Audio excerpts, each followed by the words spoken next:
మేము కూడా నడిపించుకుంటాము అనేటువంటి ఒక మాట మా నాయకులు మాట్లాడినప్పుడు మరి ప్రతిసారి ప్రజల విషయానికి వచ్చినప్పుడు అభివృద్ధి విషయంలో గాని సంక్షేమం విషయంలో గాని ఈ విధంగా ఇబ్బందులు పెట్టుకుంటూ మనం కూడా ఇబ్బందులు పడుతూ పోతే బాగుండదు అని చెప్పి మాకు ఇక్కడ ఓడిపోయి ఇన్ఛార్జ్ గా ఉన్నటువంటి ప్రతాప్ రెడ్డి గారికి వాటిని సంధాయించి చెప్పి అభివృద్ధి కార్యక్రమాలు వచ్చినప్పుడు తప్పకుండా మీ అభిప్రాయాలు తీసుకుంటాము.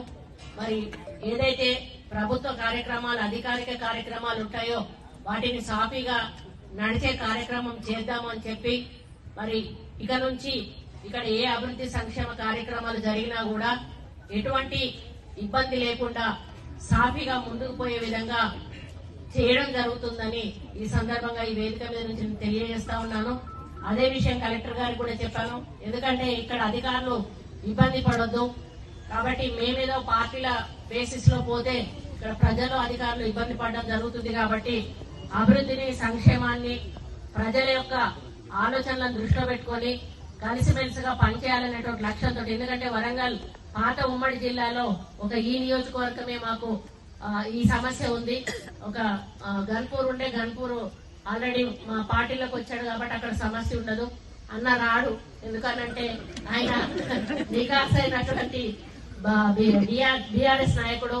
కానీ ఈ సమస్య రావద్దని మరి అన్న మీద కూడా నాకు, ఎందుకంటే నేను కూడా అందులో పని చేసినప్పుడు ఒక వ్యక్తిత్వం, మనిషి వ్యక్తిత్వం ఏంటో తెలుసు. ఆయన ఎటువంటి అంటే అజాత శత్రువు లాంటోడు, నిమ్మలంగా పోయేటోడు, కొట్లాడేటోడు కాదు. ఆయన కొట్లాడేటోడు అయితే నేను కూడా కొట్లాడ పెట్టుకుందామని చూసేదాన్ని. కానీ ఆయన కలుపుకోయేటువంటి వ్యక్తిత్వం ఉన్నది కాబట్టి నేను కూడా కలుపుకపోయే ఈ కార్యక్రమాలు చేసుకోవాలని ఒక నిర్ణయానికి వచ్చాం. కాబట్టి అన్న ఇక ముందు మరి అభివృద్ధి సంక్షేమం విషయానికి వచ్చినప్పుడు దయచేసి మీరు కూడా ఏవైనా కార్యక్రమాలు తీసుకునేటప్పుడు మీ నుండి ఏమైనా ప్రజలకు ఇవ్వాల్సి వచ్చినప్పుడు దయచేసి మా నాయకులని మీరు ఆలోచించకుండా అందరినీ కూడా కలుపుకోవాల్సిన బాధ్యత మీ మీద ఉంది. కాబట్టి అది కూడా మీరు ఆలోచించాలని ఈ సందర్భంగా విజ్ఞప్తి చేస్తా ఉన్నాను. మరి కళ్యాణ లక్ష్మి చెక్కులను